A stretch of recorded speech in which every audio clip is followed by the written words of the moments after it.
Polemik Malaysia sebagai sebuah negara Islam bukan satu perkara baru. Setiap menjelang pilihan raya umum, perkara ini dijaja oleh PAS sebagai modal politik dan dijadikan agenda penting perjuangan mereka sejak sekian lama. Bagi pakar perlembagaan, Muhammad Nasir Desa, yang juga peguam kanan Persekutuan, kedudukan Islam sebagai agama negara termaktub jelas dalam perlembagaan Persekutuan. Kita amatlah tidak adil dan kita sebenarnya bersikap zalim kepada diri kita sendiri, kepada negara kita sendiri untuk meletakkan bahawa negara kita adalah negara sekular. Sedangkan dalam perlembagaan tinggi, dalam perkara 3 menjelaskan bahawa Islam adalah agama negara. Sejarah membuktikan bahawa Malaysia tidak pernah bersifat sekular atau tidak beragama. Namun ini disanggah oleh PAS. Bagi mereka, metod Salafi yang menjadikan Al-Quran dan Al-Sunnah sebagai sandaran utama bukan asas negara ini. Justru Malaysia tidak boleh dianggap sebagai negara Islam. Sejarah membuktikan PAS menukar rentak mengenai Islam di Malaysia mengikut strategi yang diperlukan bagi memenangi pilihan raya. Pada tahun 1981, Presiden PAS, Datuk Seri Abdul Hadi Awang mengkafirkan UMNO kerana didakwa mempertahankan perlembagaan penjajah. Kita menentang UMNO bukan kerana lama dia UMNO. Kita menentang Barisan Nasional bukan kerana dia lama Barisan Nasional. Kita menentang dia kerana dia mengekalkan perlembagaan penjajah. PAS kemudiannya berjihad bahawa mereka akan menubuhkan sebuah negara Islam dan segala usaha murni UMNO memartabatkan Islam dipersendakan. Bekas naib Presiden PAS, Datuk Nakai Ahmad, mengesahkan.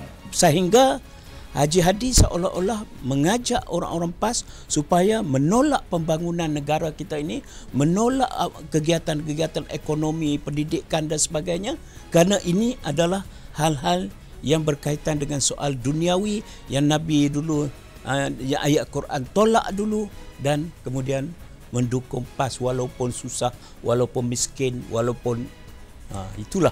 Amanat Hadi kononnya perlembagaan negara adalah sekular jelas adalah fitnah. Peredaran zaman menyaksikan PAS dibuai kegairahan mendapatkan kuasa politik. Amanat Hadi ditinggalkan dan diganti pula konsep lain untuk menghalalkan kerjasama dengan DAP dan PKR. Dulu tak dikatakan kafir kalau kita bercampur dengan orang kafir, membentuk kerajaan bersama orang kafir. Tetapi sekarang ni bagaimana? Hasan juga mempersoalkan kewarasan bekerjasama dengan DAP dan PKR yang didakwanya jelas menolak usaha penubuhan sebuah negara Islam. Kalau dulu kita mengatakan perlembagaan kita kafir, perlembagaan jahiliah, tapi sekarang ni dalam mereka punya MOU di antara ketiga-tiga pemimpin, mereka angkat ni perlembagaan kita. Kita akan menegakkan sebuah negara yang akan mempertahankan perlembagaan. Disebut itu. Kesungguhan Hadi mengubah hala tuju PAS terserlah pada muktamar tahunan PAS pada tahun 2011. Akhirnya, Hadi mendakwa belum tiba masanya untuk parti itu membentuk negara Islam, isu yang menjadi duri dalam daging dalam hubungannya bersama DAP sebelum ini. Menurut Hadi, PAS akan meneruskan gagasan negara berkebajikan. Motif di sebalik penukaran konsep itu didedahkan oleh orang PAS sendiri. Saya tengok bila kita guna pendekatan tersebut, pendekatan yang dilihat dalam konteks yang lebih objektif, lebih menarik, dan orang bukan Islam dia tidak rasa tertekan. 30 tahun dahulu ketika Hadi mengkafirkan UMNO menerusi amanat Hadi, Malaysia adalah sebuah negara Islam. Bahkan kalau kita pergi, banyaklah negara-negara Arab yang saya telah jelajah di Yaman, di Sudan, di Egypt, di Jordan, sampai ke Turki, sampai kata-kata kan. Orang sentiasa